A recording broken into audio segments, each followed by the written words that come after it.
So Jessica Eye versus Cynthia Calvillo took place in the main event of UFC Fight Night Vegas 2, and I'll be honest with you guys, it was better than I expected it to be. I'll be honest with you, I thought this was going to be a very boring main event. It was quite a boring main event, however, it was still somewhat action. It had some action in there. There were some takedowns involved. There were some big punches landed. There were some combination punches landed by Cynthia Calvillo. I mean, Cynthia Calvillo just put on a great performance and showed us just how good the women's strawweight division is, to show that a number 10 women's strawweight that's losing at strawweight can go and take on the number 1 contender at flyweight and win in a first 5-round fight ever in pretty dominant fashion. I thought I had it 4 rounds to 1 in favour of Cynthia Calvillo. I thought the only round you could give to Jessica Eye was the first round, but after that first round, it just looked like Jessica Eye was gassing out, especially after the takedown happened in the second. I had good takedown defence, but then wasn't ready for the second shot.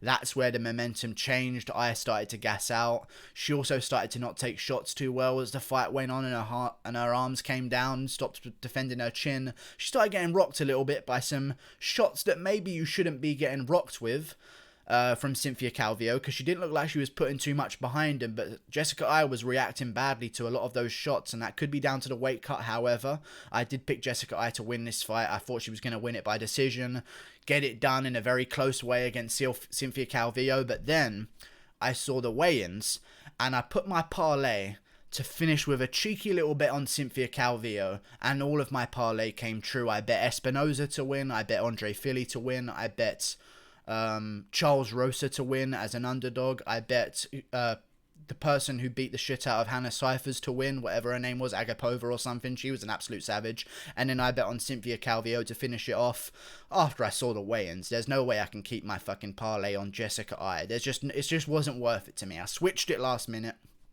It paid off. I'll take it, I'll be honest with you. I really will take that, because that is very nice, and I turned £10 into £140, which I will happily do again anytime the betting wants to go my way. But that was a very good night of fights overall. But the end with the main event, it was a good fight. Cynthia Calvillo, I felt like could have gone to the legs a little bit more. There was a very obvious tell every single time Jessica Eye looked to throw a combination. She did a little step forward with her lead leg and put all of her weight on it. And I thought Cynthia Calvillo could go for some great leg kicks, because what's Jessica Eye going to do? Shoot a takedown on you? She doesn't want to be on the ground. She doesn't want to be on the ground with you, Cynthia Calvillo. So there's really no problem with throwing leg kicks on that heavy lead leg of Jessica Eye. However, Calvillo seemed very content to just work to the body, finish upstairs with her combinations, throw some good jabs. She jabbed with Jessica Eye instead of letting Jessica Eye dictate the range with her jab, which is often what girls let Jessica Eye do to them. However, little bit disappointed with Jessica Eye. I'll be honest with you guys. Gassed out a little bit. Didn't look like she wanted to be in there some rounds as well. In the 5th round, you're on the feet. You've got 30 seconds left. You've lost every round before this one. You're definitely down 4 rounds to 1 so far. You're losing the 5th round. And you just don't throw anything of meaning whatsoever and stick behind the jab hoping for a robbery decision. If I don't see you, when you're down by that many rounds, throwing a flying knee in the 5th round, you're not trying to win. You know? Like, go for something crazy, like a head kick. Like, Jessica Eye was throwing some kicks, and Cynthia Calvillo was throwing a lot of kicks as well, and they were looking somewhat decent, but Cynthia Calvillo just wanted it more. Younger, hasn't had her moment yet in the UFC. Jessica Eye missed weight as well. Calvillo showed up on form, had a great performance, a great win, and I said this before, the anticipation will not be there for this fight. However, afterwards, we will reap the benefits of having a female flyweight main event of a fight night. Now there's interest in the female flyweight division. Cynthia Calvillo just beat Jessica Eye. Valentina Shevchenko's taking on Joanne Calderwood. I feel as though in the meantime, and Caitlin Chukagian tweeted this, and it showed it on the broadcast of the fight, saying, "Give me that next," or something like that. She wanted the fight to happen. Cynthia Calvillo versus Caitlin Chukagian for the next title shot would be an amazing fight. Slide it sneakily onto a main card of a pay-per-view and hope no one notices. Maybe have it as the co-main event of a fight night with a much better headliner. I think it would be an amazing fight with a lot of hype behind it. I think now that Cynthia Calvillo has won as a main event, people are going to be way more open to seeing her high up on other cards. That just generally is what happens when these girls do well in main events. Cynthia Calvillo had a good performance. Her versus Caitlin Chukagian, that makes sense next, because neither of them have done enough for a title shot so far. We know Joanne Calderwood's getting a title shot against Valentina Shevchenko next, probably at UFC 254 or something like that, or 253. We'll see what happens. And Cynthia Calvillo versus Caitlin Chukagian. If Calvillo wins, you've got a 2-fighter win streak, undefeated in the flyweight division, just jumped up, beat Jessica Ai, top contender, who Valentina Shevchenko beat. If she then goes on and beats Caitlin Chukagian, who Valentina Shevchenko has beaten, there's a little bit of an argument that maybe there could be a chance that Calvillo could get Shevchenko down. I would never bet against Shevchenko in that flyweight division. I just wouldn't. I don't see it ever going against her. She's just too good for those girls. They're just not on her level whatsoever. It's a little bit like being a queen of a graveyard. I've always said about Shevchenko in the flyweight division.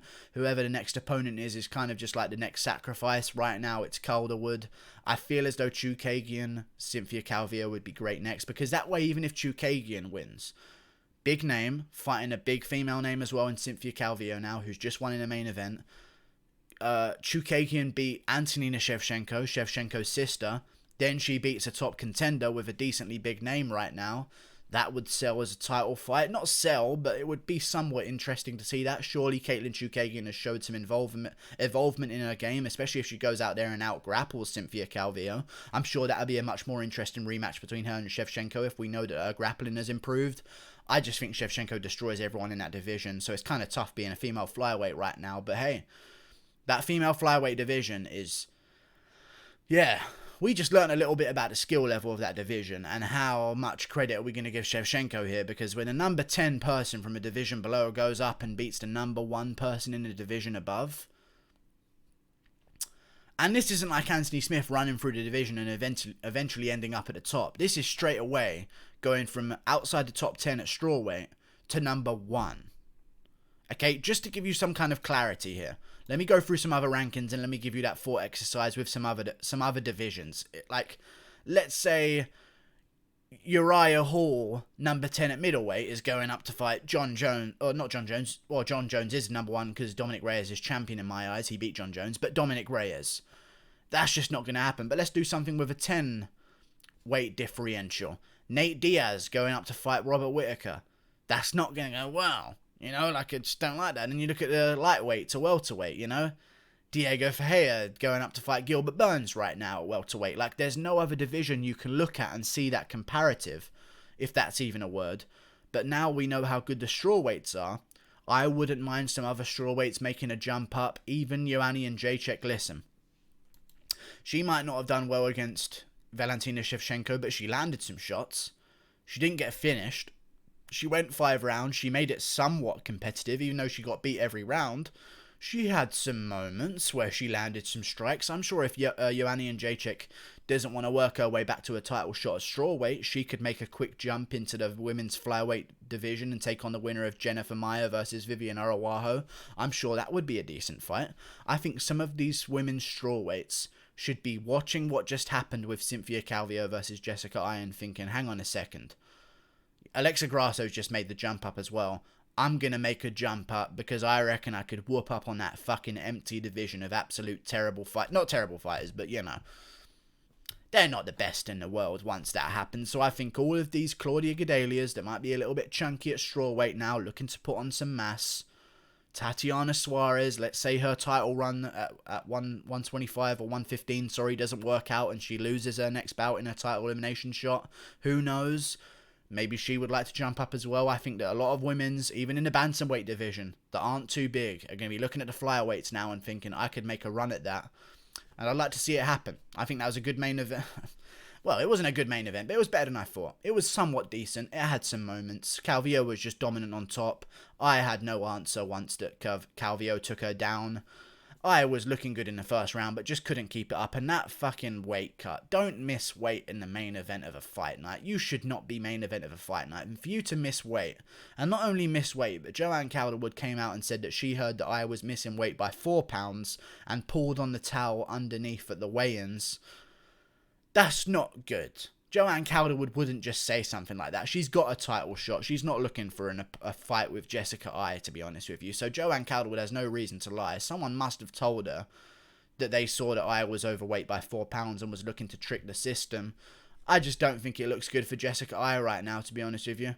Even if she won, it wouldn't look good for her because it wasn't the most entertaining fight and she handled the weight situation pretty badly. But you know what? It's over. We've built a bit of attention in the flyweight division, I think it's kind of good moving forward. And I would not mind Cynthia Calvillo versus Caitlin Chukagian next. That's a good fight. Maybe do, again, like I said, the winner of Vivian Araújo versus Jennifer Maia versus the winner of Roxanne Modafferi versus Lauren Murphy. That would also be a decent one. We've got some names at flyweight now is what I'm trying to say. We've got Modafferi. We've got Chukagian back in the mix with a big win. We've got We've got Cynthia Calvillo now rising to the top of the rankings. And by the way, Cynthia Calvillo, before we get into this, she justified a shot because she did beat Joanne Calderwood as well. So she's going to skyrocket probably to number 2 in the division. I think Jessica is going to slip down. Chukagian's going to go to number 1. And Calvillo's going to slide in at number 2. That's a decent fight to make next. But there's stuff to do here. We've got Andrea Lee. We've got Macy Barber looking to make a return soon, I'm sure. I wouldn't be surprised if we saw her on Fight Island in August. We'll see what happens. Like and subscribe. Great fight while it... it's hard to say. Decent. Better than I expected. Thank you for watching. Like and subscribe. Click that button there. Goodbye.